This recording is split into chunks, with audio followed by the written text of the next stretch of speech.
જનતક Gujarat Aravalli.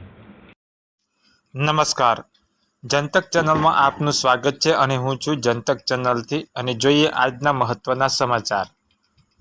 Modasa Malpur highway પર સાકરિયા તળાવ પાસે આજે વહેલી સવારે ગમખ્વાર અકસ્માત સર્જાયો છે।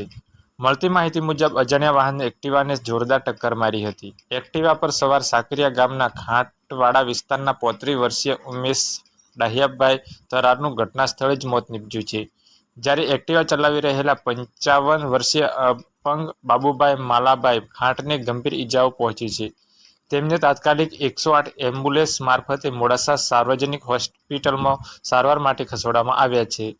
પ્રત્યક્ષદર્શીઓના કહેવા મુજબ ટક્કર એટલે જોરદાર હતી કે એક્ટિવા ઉછળીને રસ્તાની લગભગ 30 ફૂટ દૂર ખાડામાં ખાબકી હતી।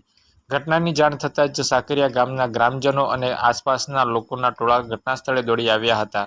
અકસ્માતમાં એક યુવાનનું મોત થતાં સમગ્ર વિસ્તારમાં શોકની લાગણી છવાઈ ગઈ છે। પોલીસ ઘટનાસ્થળે પહોંચી તપાસ શરૂ કરી છે। અજાણ્યા વાહનની શોધખોળ ચાલુ છે। વધુ વિગતો તપાસ બાદ સામે આવશે। આવા જ સ્થાનિક સમાચાર માટે જોતા રહો જનતક ચેનલ અને સબસ્ક્રાઇબ કરવાનું ભૂલશો નહીં। નમસ્કાર।